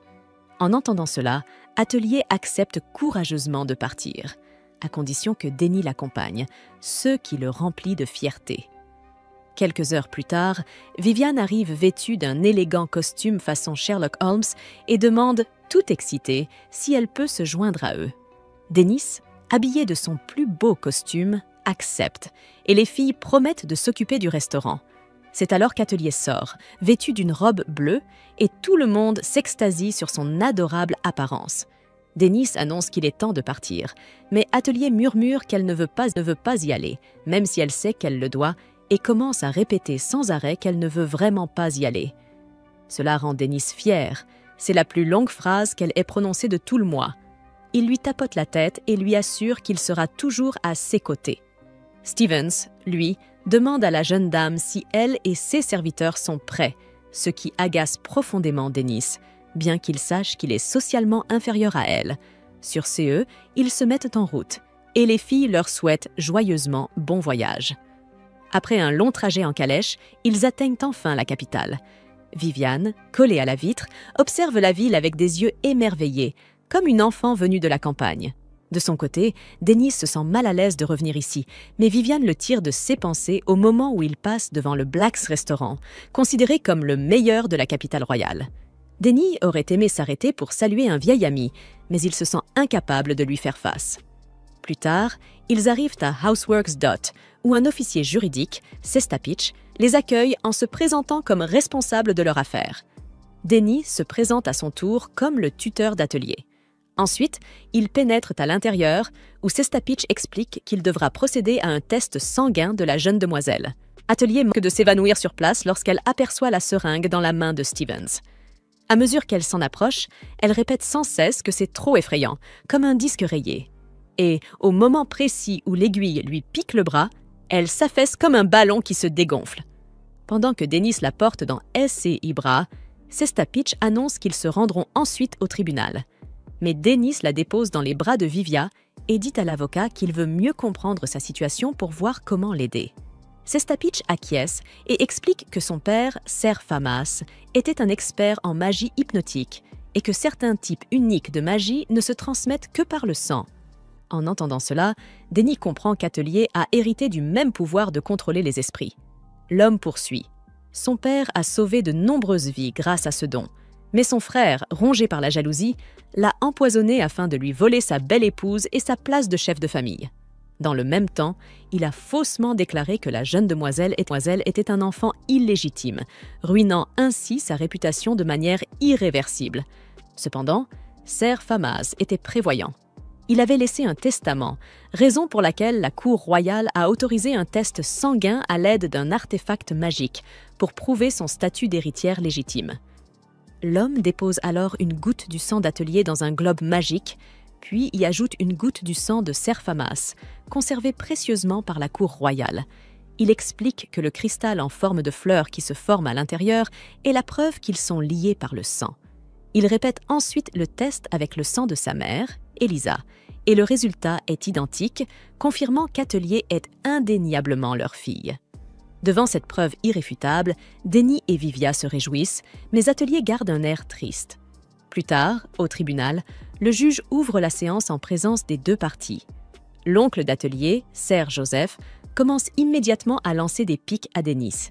Celui-ci se souvient que Ser Joseph est l'un des clients du capitaine Vigor et lui promet intérieurement qu'il paiera pour avoir cherché des ennuis à sa petite fille. À ce moment-là, le juge avertit Dennis en l'appelant Dennis Blacks, ce qui attire l'attention de Vivia, intriguée par ce nom célèbre. Ensuite, l'audience débute et le juge lit le testament de Ser Famas, lequel stipule que Lady Atelier est la véritable héritière de la famille, née de son épouse légitime. Ainsi, est établi qu'Atelier est bien celle destinée à hériter de la fortune et du pouvoir de son père, tandis que son oncle, Sir Joseph, ne recevra que les livres et les connaissances secrètes de la famille. Mais soudain, un noble bedonnant se lève et, tout en admettant qu'elle est bien la fille de Ser Famas, affirme qu'elle n'est pas digne de devenir héritière, car sa mère n'était qu'une simple maîtresse de Baran. Aussitôt, Cestapitch réplique sèchement que ce genre d'ineptie est précisément la raison pour laquelle tout le monde est réuni, afin de prélever le sang de la jeune dame et de présenter une preuve claire pour que personne ne puisse contester le testament. Sir Joseph, lui, se contente de sourire avec assurance et de qualifier tout cela de perte de temps, ce qui met Dennis hors de lui. Le grand médecin s'avance alors vers Atelier, l'effrayant tellement qu'elle agrippe fermement la manche de Dennis. Celui-ci la rassure doucement pendant que le médecin lui prélève du sang. Ensuite, le juge annonce que chacun devra tirer un bâton d'un pot pour décider qui utilisera l'artefact magique, afin d'éviter toute manipulation. Fixant le pot avec intensité, Denny tire le premier bâton. Mais ce n'est pas le rouge. Chacun passe à son tour, et c'est finalement Stevens qui est désigné. Le vieux majordome, transpirant à grosses gouttes, monte les marches en tremblant. Il place d'abord le sang d'Atelier, puis celui de son père, et le cristal confirme la correspondance. Dennis pousse un soupir de soulagement, mais lorsqu'il ajoute le sang d'Elisa, la mère d'Atelier, le cristal ne se forme qu'une seconde avant de se dissoudre en une sombre boue visqueuse. La salle entière reste bouche bée. Sir Joseph, triomphant, déclare qu'il avait bien dit que ce serait une perte de temps. Cestapitch affirme qu'il doit y avoir une erreur et demande à refaire le test, mais le juge refuse. Sir Joseph en profite pour proclamer que cela prouve qu'Atelier est le fruit d'une erreur de son frère, ce qui anéantit la jeune fille. Le juge statue alors que le testament n'est que partiellement valide. Sir Joseph héritera de la fortune et du pouvoir de la maison Werkstatt, tandis qu'Atelier ne recevra que les livres et les connaissances magiques. Entendant cela, Sir Joseph esquisse un sourire narquois et ajoute qu'il accepte volontiers, puisque la honte de la famille reste la fille de son frère. C'est à ce moment que Denny remarque que Stevens cache maladroitement une plaie sous un chiffon. Il frappe violemment la table, saisit le majordome par le col et révèle que l'homme a utilisé son propre sang pour truquer le test. L'ancêtre s'étrangle en avouant que Lord Joseph lui avait promis de le réinstaller en tant que majordome en chef s'il accomplissait cette basse besogne. Furieux, Denny le châtie avec sa magie de feu avant de le laisser tomber au sol. En voyant cela, le juge ordonne à Dennis de cesser de manquer de respect à la loi. Mais celui-ci réplique en criant que les véritables responsables de cet outrage sont ces criminels immondes qui ont truqué le tirage, falsifié le test sanguin et osé tourmenter une innocente après tout, ce qu'elle a déjà enduré. Lorsque les gardes font irruption, Dennis, enflammé, déclare qu'il réduira en cendres tous ceux qui ont fait du mal à Atelier. Même les soldats en sont effrayés, mais, sur ordre de Sir Joseph, ils passent à l'attaque. Dennis leur propose alors de leur montrer à quoi ressemble l'enfer. Vivia intervient aussitôt, lui demandant qui prendra soin d'Atelier s'il se met à dos tout le royaume. En entendant cela, il se calme immédiatement et regarde le visage inquiet de la jeune fille. Après la clôture de l'audience, Cestapitch informe Denny que l'affaire est classée. Ce dernier regrette alors amèrement d'avoir emmené Atelier ici. Pour alléger l'atmosphère, il les conduit à la bibliothèque afin de voir les connaissances et ouvrages qu'elle a hérités. Sur place, il explique que ce lieu était autrefois une véritable bibliothèque, mais qu'il n'est plus qu'un espace de stockage, même s'il reste peut-être des trésors oubliés. Denny enjambe une planche cassée et prévient Atelier de faire attention, juste avant qu'elle ne marche sur un cercle magique et ne tombe dans le sous-sol. En bas, ils découvrent une salle cachée remplie de montagnes de livres. Dès que Vivia et Cestapitch commencent à lire, ils se rendent compte que ces ouvrages sont des tomes et grimoires antiques si rares qu'ils valent presque autant que des trésors nationaux. En ramassant 2 autres livres, Denny explique que l'histoire perdue de l'humanité est contenue dans cette pièce secrète. Cestapitch se demande alors si le père d'Atelier avait prévu depuis le début de lui confier ce véritable trésor, anticipant que son frère avide chercherait à le lui arracher. Denny rit de l'ironie de la situation et demande à Atelier ce qu'elle souhaite en faire. La petite championne répond qu'elle veut tout offrir au restaurant. Le lendemain matin, Denny, lassé d'attendre Vivia qui a fait la grasse matinée, s'apprête à partir quand, en chemin, il croise un homme qui l'oblige à s'arrêter. Celui-ci a le même visage que lui, mais une aura complètement différente. Denny appelle Vivia à se dépêcher. L'homme en face de lui remarque que Denny est un joli nom, puis laisse partir Vivia. À ce moment-là, une jeune fille nommée Fiorenza rejoint l'homme tapi dans l'ombre, l'appelant Maître Heath, et lui demande qui était ce garçon. Heath lui répond que c'était le compagnon d'un alter ego dont il lui avait déjà parlé. Le lendemain, la file pour entrer dans le restaurant faisait presque le tour du pâté de maison. À l'intérieur, tout en savourant leur repas, Henrietta et Vivia étaient ravies de voir autant de mages et de chercheurs, sans doute attirés par les livres qu'Atelier avait hérités. D'ailleurs, un sorcier feuilleta l'un de ces ouvrages et se rendit compte qu'il faisait partie de la collection définitive recherchée par les plus grands magiciens vivants, tandis qu'un autre resta stupéfait de tomber sur le nécrophobe. Voyant l'excitation excessive de CS passionnés, Denny précisa qu'il ne voyait aucun inconvénient à ceux qui lisent en mangeant tant qu'ils partaient une fois leur repas terminé. Soudain, alors que le chef jonglait avec le flot de commandes, un client trouva enfin le courage de l'approcher pour lui dire qu'il pourrait peut-être guérir la maladie de sa femme en étudiant l'œuvre complète de Manglemore. En entendant cela, Denny s'appela Atelier, lui disant qu'il y avait un homme dans le besoin. La propriétaire des livres lui accorda un permis spécial de prêt afin qu'il puisse tenter de sauver l'amour de sa vie. Mais lorsque les autres virent l'homme partir avec l'ouvrage, 3 d'entre eux demandèrent à leur tour s'ils pouvaient en emporter chez eux. Dennis refusa aussitôt. C'était une exception unique. Le mari désespéré, livre en main, les remercia du fond du cœur avant de partir. Quelques instants plus tard, d'autres clients affluèrent, criant directement leurs commandes au chef. Même avec des dizaines de demandes lancées en même temps, il se souvenait de chacune. Plus impressionnant encore, il libéra toute l'étendue de ses pouvoirs magiques. Travaillant à une vitesse fulgurante, Vivia lui demanda s'il était vraiment raisonnable de brûler ainsi tous ses sorts d'un coup. Il répondit qu'il n'y avait tout simplement aucun autre moyen de tenir le rythme. En voyant son talent en action, Atelier ne pouvait que le fixer, la bouche grande ouverte d'admiration. La scène bascula alors vers un vieux souvenir, un petit enfant abandonné errant dans les rues sous la pluie, tandis que d'autres enfants passaient en souriant sous leur parapluie. Celui-ci n'avait pour seule protection qu'une cape en lambeaux et se nourrissait des restes de viande trouvés au sol. Trempé et grelottant, l'enfant restait assis là, dans une détresse silencieuse, tandis que la pluie ruisselait sur sa tête. Une femme qui passait laissa tomber son portefeuille. L'enfant le ramassa et le lui rendit. Touchée par la gentillesse du garçon, la femme l'emmena dans le restaurant où elle travaillait pour lui offrir. Il ne savait même pas tenir correctement une cuillère.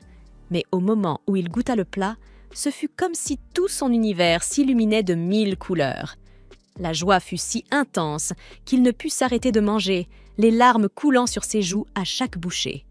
De retour au présent, Denis se réveilla après s'être évanoui.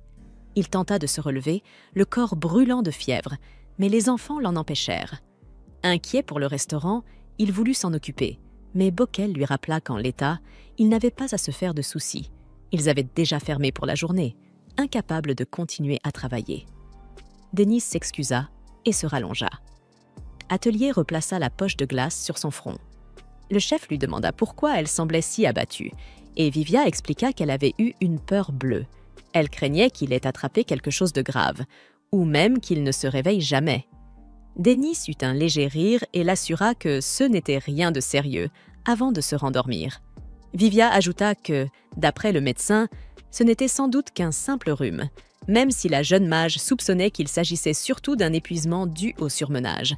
Henrietta confirma qu'il n'avait pas pris un seul jour de repos depuis son retour de la capitale. Vivia prévoyait de lui donner un peu de médecine à son réveil, mais d'ici là, il devait absolument se reposer. Sur ces mots, tous les enfants quittèrent la pièce, à l'exception d'Atelier, qui insista pour rester auprès de celui qui, désormais, était pratiquement comme un père pour elle. Pendant ce temps, les autres, bien qu'ils sachent pourquoi le chef s'était effondré, restaient inquiets que ce soit plus grave. Ils cherchèrent donc un moyen de l'aider. Quelqu'un proposa de préparer un porridge nourrissant, et l'idée fit l'unanimité. Après tout, une bonne alimentation était essentielle pour retrouver la santé. Henrietta, la plus enthousiaste du groupe, enfila son armure complète pour éviter de se brûler au fourneau. En pensant aux ingrédients, elle attrapa une énorme pièce de viande et ne put s'empêcher de l'imaginer parfaitement grillée. Vivia, elle, se demanda à quel moment cet écervelé avait oublié qu'il faisait un porridge. Impassible, Henrietta saisit un énorme couperet pour tailler la viande, donnant l'impression un instant qu'elle allait fendre le restaurant en deux. Vivia se précipita pour l'arrêter avant qu'elle ne détruise la cuisine du chef. C'est alors que Bachel entra avec un seau de glace pour Atelier et tomba en plein sur le chaos provoqué par les enfants. Au milieu de tout cela, Sestovitch, ayant entendu le vacarme depuis l'extérieur, fit irruption dans le restaurant pour comprendre ce qui se passait. Dans la chambre de Denis, le sac de glace qu'il avait sur la tête glissa et tomba par accident. Atelier prit sa température. Elle était encore élevée. D'une manière ou d'une autre, la pauvre jeune fille se sentit responsable de son épuisement. Après tout, il avait dépensé jusqu'à la dernière once de S et force dans cette salle d'audience pour la sauver. Grâce à Denis, elle avait obtenu une seconde chance dans la vie. Pour cela, elle lui était assez reconnaissante pour replacer le sac de glace sur sa tête, un sourire aux lèvres. Dans le passé, un homme cria que cette fois, Denis ne s'en tirerait pas avec ses bêtises.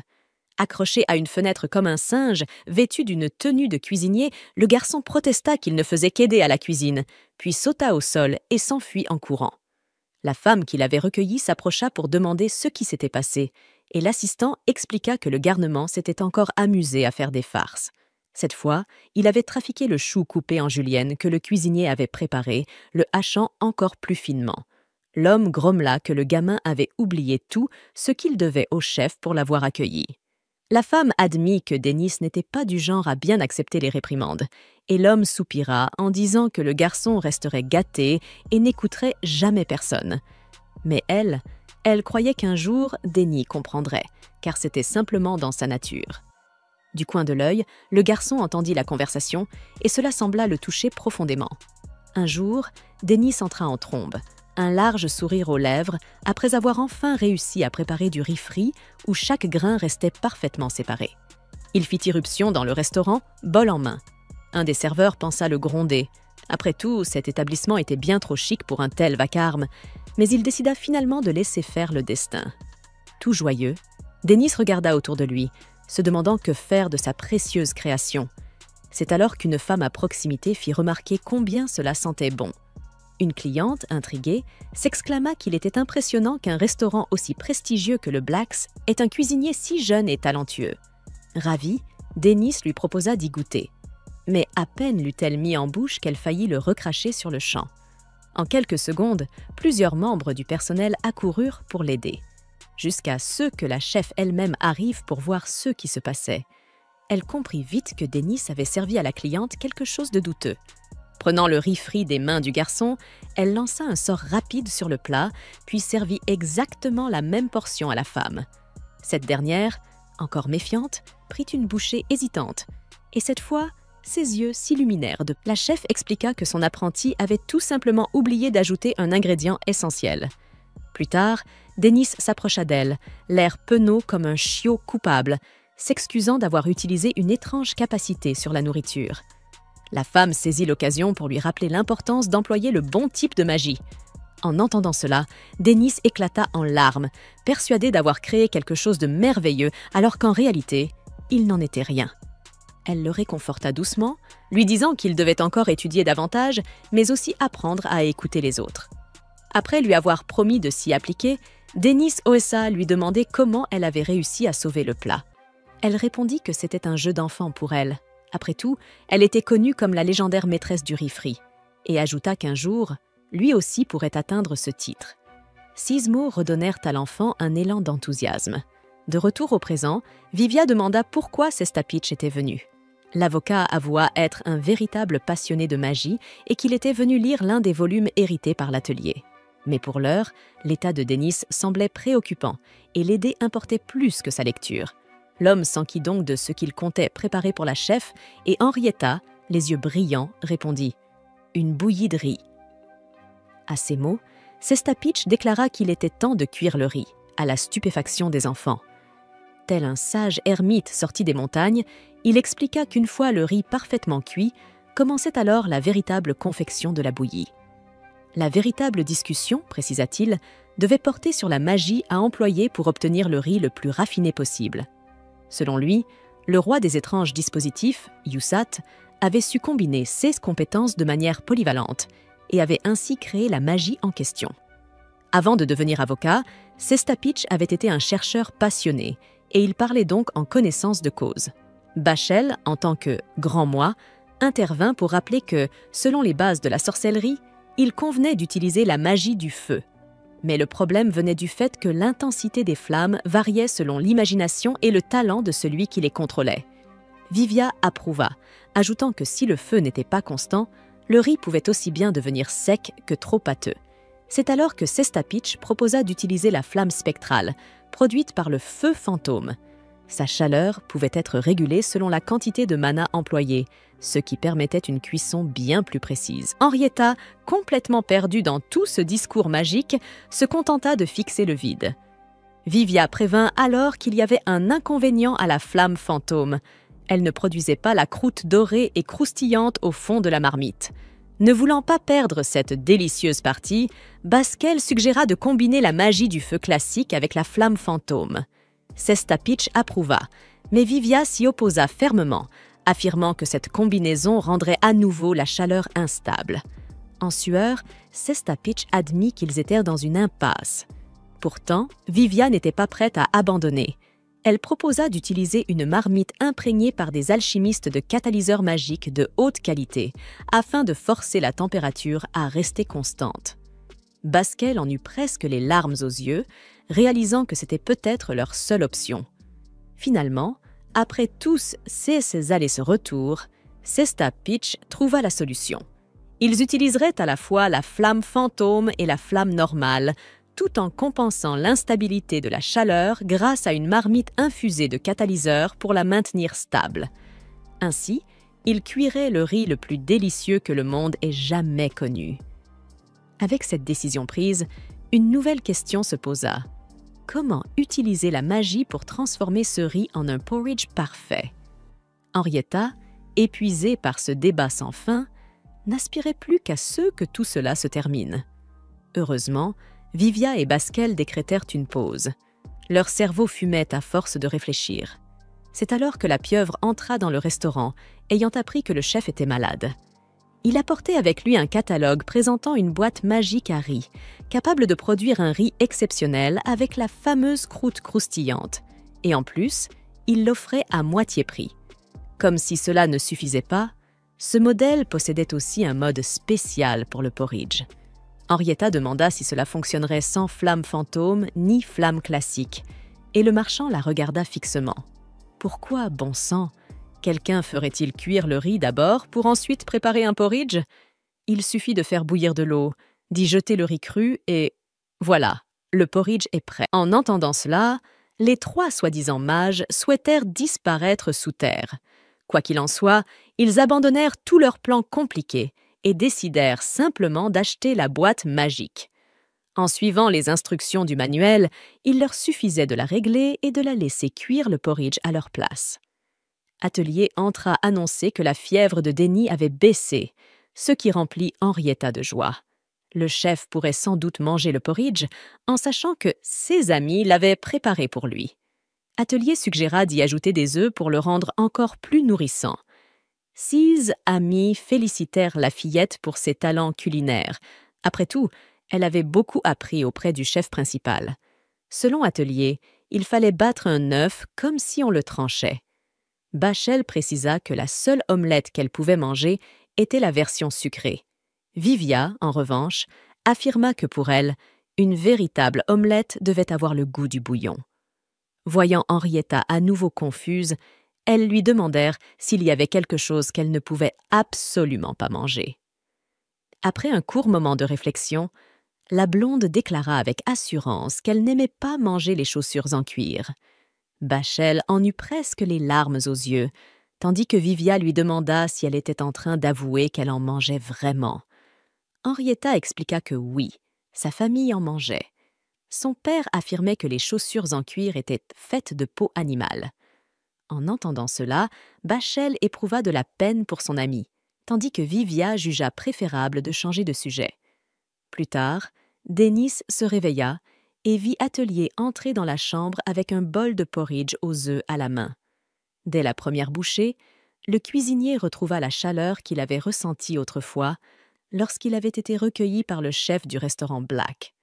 Lorsqu'il complimenta le goût et demanda si c'était elle qui l'avait préparé, Atelier rougit, sourit et expliqua qu'elle avait battu les œufs exactement comme le chef le lui avait appris, comme si elle les tranchait. Puis elle ajouta que le porridge lui-même avait en réalité été préparé par la pieuvre, brisant instantanément ce moment tendre et plongeant le cuisinier dans une panique silencieuse. Le lendemain, Henrietta trottinait gaiement dans les rues animées du marché, à tel point qu'une vieille dame ne put s'empêcher de remarquer « La jeune demoiselle a l'air bien joyeuse aujourd'hui ». Un peu plus loin, la fillette croisa Vivia et lui montra fièrement la montagne de bagages qu'elle portait. Selon elle, elle était tellement enthousiaste pour la fête du jour qu'elle avait décidé de venir complètement préparée. L'un des marchands les arrêta en plaisantant. Il était bien rare de les voir dehors à l'heure du déjeuner au lieu d'être au restaurant de Denny. Ils expliquèrent alors que l'auberge des aventuriers resterait fermée un certain temps à cause de cette journée spéciale. Pendant ce temps, à l'établissement, Denny retrouva Bachel et Atelier, leurs sacs déjà prêts. En remarquant la tenue d'Atelier, il fit remarquer qu'elle n'avait pas vraiment besoin de porter ça pour le voyage. Mais la jeune femme semblait ne pas vouloir se changer. Peu après, Henrietta et Vivia arrivèrent et Denis déclara qu'il était temps de partir. Avant de prendre la route, Henrietta voulut s'assurer que chacun avait bien apporté sa serviette qu'ils attachèrent soigneusement. Ensuite, elle demanda le savon et tout le monde sortit le sien, puis les seaux. Et enfin, avant le départ, il était temps pour tout le monde de prendre un bain. Le groupe se rassembla donc pour se laver et Vivia ne put cacher son étonnement devant la carrure sculptée du chef. Le sourire jusqu'aux oreilles, Denny proclama « Voilà à quoi doit ressembler un homme !» En revanche, il s'interrogea sur la maigreur du garçon. À quoi Vivia répondit que ce n'était pas grave, puisqu'il était mage après tout, et qu'en plus il ne comprenait tout simplement pas comment le chef avait pu développer autant de muscles. Denny révéla que son secret consistait à faire 2000 pompes chaque jour, ce qui amena Vivia à conclure, un peu troublée, que cet homme n'était décidément pas humain. Laissant ce sujet de côté, Denny demanda pourquoi le garçon refusait de se baigner sans serviette comme toute personne normale dans un bain public. Visiblement gênée, Vivia tenta de se couvrir, mais le chef n'avait pas l'intention de l'épargner et alla même jusqu'à essayer de lui arracher la serviette.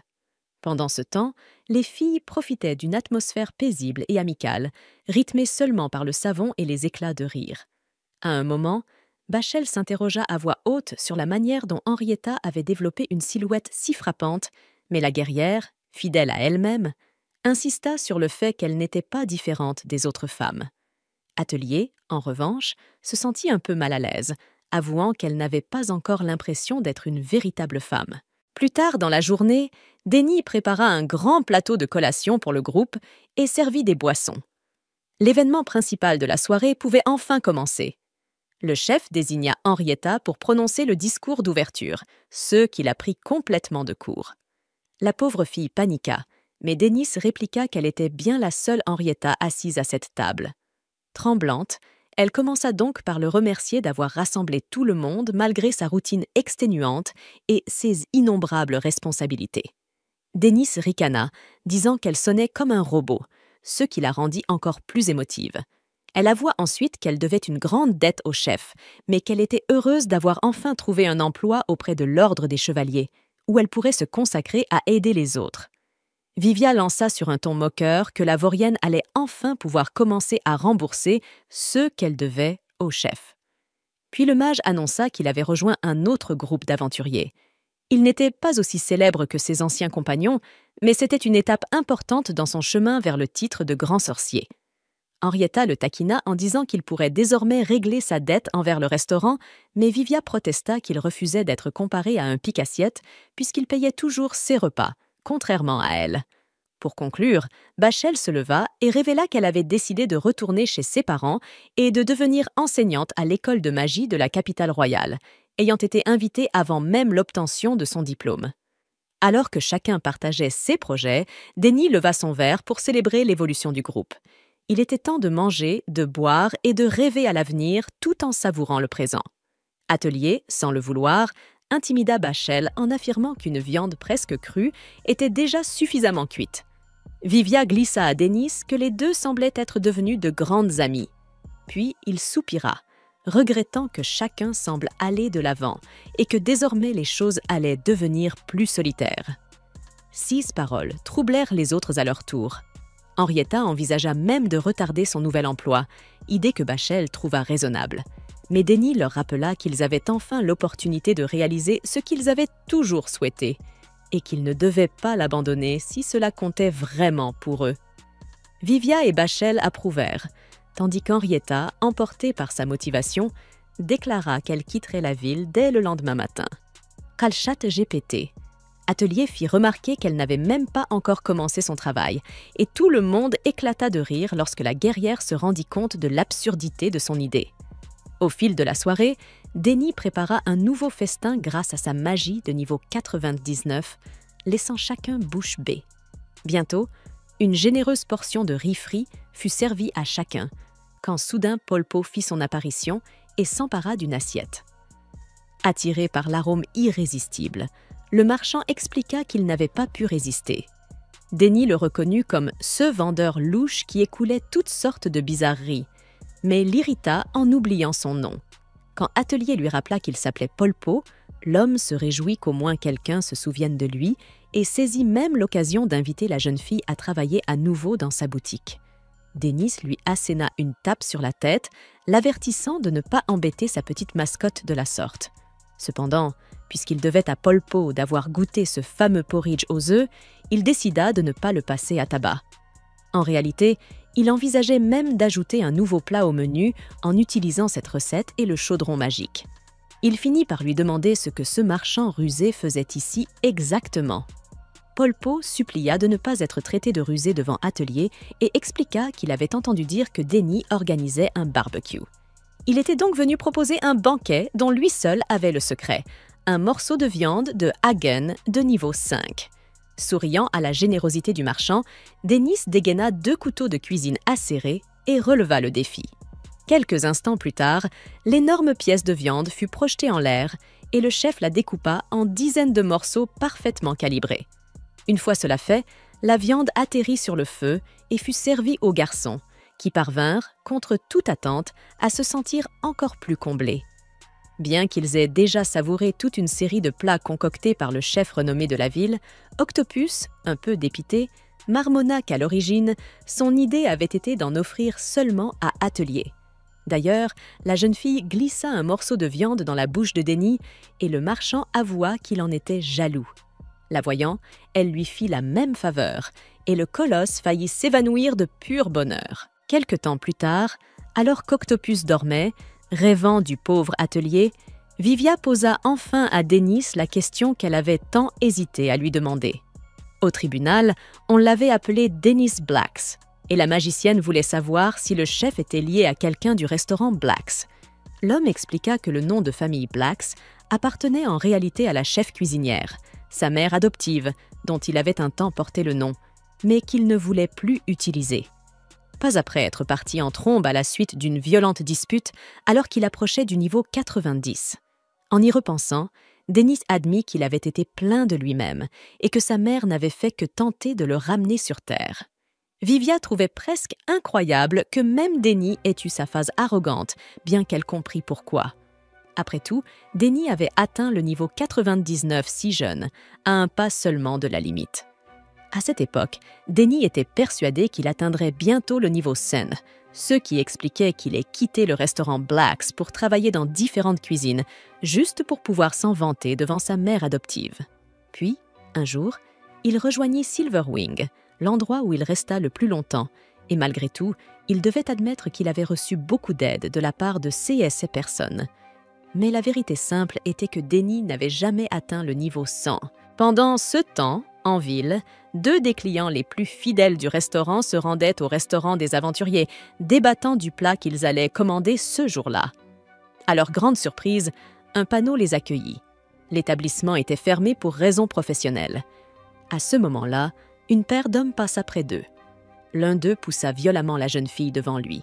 Son ami se retourna pour exiger des explications, mais l'homme se contenta de brandir un couteau et s'éloigna en marchant avec arrogance.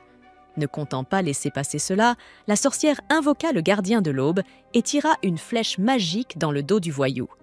Alors qu'il se relevait en titubant, son partenaire enchaîna avec le sort du puits de Ramen, frappant son acolyte. Soudain, des flammes jaillirent de l'allée d'où étaient sortis les hommes, juste à côté du restaurant. À ce moment-là, Denny et les enfants rentraient, plus que satisfaits de leur festin. Denny lui-même avait tellement bu qu'une jeune mage, pesant à peine 1/10 de son poids, dut l'aider à avancer. De loin, ils virent le feu dévorer la zone autour du restaurant, et Dennis se précipita en avant, le cœur battant, incapable de croire ce qui avait pu arriver à son lieu chéri. Lorsqu'il arriva, le pire se tenait devant ses yeux. Le restaurant des aventuriers était englouti par les flammes, s'effondrant morceau par morceau. Désespéré, le chef cherchait autour de lui un moyen de combattre l'incendie. Pendant que les 2 jeunes mages maintenaient les coupables au sol et les identifiaient comme responsables, Vivia reconnut qu'il s'agissait de membres de la troupe Night Mist. L'un d'eux cria que Dennis et son équipe l'avaient bien cherché, pour s'être montré si hautain et prétentieux. L'autre ajouta que Night Mist n'était pas seul. Silverwing et les établissements qui y étaient liés se tenaient à leur côté, prêts à écraser le chef du restaurant. Plus tard, Dennis resta silencieux, la tête baissée, fixant les cendres de l'endroit qu'il avait tant aimé. Les souvenirs de chaque moment joyeux qu'il y avait vécu lui revinrent en mémoire, chacun empreint de douce amertume. Alors que la cruelle vérité s'imposait à lui, tout avait disparu. Même les livres rares qu'Atelier avait hérités de sa famille avaient été réduits en poussière. Henrietta éclata en sanglots face à une telle malveillance, tandis que Vivia se reprochait la tragédie. Si Dennis ne les avait pas sauvés, la troupe Night Mist ne serait jamais venue à leur rencontre. Bachel se sentait coupable également, persuadée qu'elle était la raison pour laquelle leur capitaine avait fixé son attention sur le chef. Mais Dennis leur assura qu'elle n'avait aucune responsabilité. Honnêtement, il n'avait pas prévu que Silverwing participe à tout ça. Il pensait que Joseph Workstadt devait avoir cherché Vigo pour former l'alliance, la troupe Night Mist n'étant là que pour faire le sale boulot, comme mettre le feu. Face à tout cela, Dennis prit l'entière responsabilité, admettant qu'il avait peut-être été arrogant. Pensant pouvoir se débarrasser aussi facilement d'ennemis aussi dangereux, Vivia tenta de lui remonter le moral, affirmant qu'ensemble, ils pourraient vaincre C.S. Jean, car Dennis avait toujours affronté les problèmes de front. Mais Dennis semblait fatigué de nouveaux combats. Il leur confia qu'il préférait ouvrir un petit restaurant dans une autre ville. Après tout, personne n'avait été blessé. Et finalement, il ne voyait pas cela comme une catastrophe. Henrietta n'en croyait pas ses yeux. Il reculait ainsi, et elle les pressa d'aller poursuivre les criminels. Le chef, perplexe, se demanda comment ses enfants pouvaient bien le prendre pour Superman, surtout maintenant, après avoir tout perdu. En vérité, il avait autrefois cru être assez fort pour affronter un combat pareil. Mais regardez où cela l'avait mené. Le plus haut noble du royaume s'était allié aux aventuriers les plus puissants, et ils avaient largement la force pour agir. Bref, il n'y avait aucun moyen de les affronter. Avec un sourire forcé, Dennis mit fin à la conversation, laissant les enfants sous le choc. Toujours déterminé à ne pas abandonner, Vivia le pressa. Pourquoi le chef se comportait-il si différemment de d'habitude? Le déni qu'elle connaissait aurait affronté tout le royaume, si cela avait signifié protéger Atelier. Calmement, l'homme répondit qu'il avait simplement décidé de se calmer. Puis il disparut dans la nuit avec Atelier, laissant Vivia crier après lui. Retenu par ses amis alors qu'il montait au 2e étage, Dennis se consola en se disant qu'au moins le coffre avait survécu à l'incendie, conservant encore le sac d'argent à l'intérieur. Atelier demanda si son père adoptif allait vraiment accepter cela, et comprenant exactement ce qu'elle voulait dire, il répondit que c'était la meilleure décision à prendre. Chaque action a ses conséquences, et s'il choisissait de riposter, une réaction encore plus dure suivrait. Une réaction qui pourrait bien mener à la mort de quelqu'un. Cela dit, Dennis répéta que tout ce qu'il désirait maintenant, c'était partir. À l'extérieur du restaurant, Vivia, Henrietta et Bachel se tenaient devant les ruines calcinées de leur lieu préféré, incapables d'accepter sa fin, quand quelques hommes à l'air suspect s'approchèrent du trio. Atelier demanda alors si elle pouvait suivre Dennis dans sa nouvelle aventure. Il sembla surpris par la question. La réponse était pourtant évidente.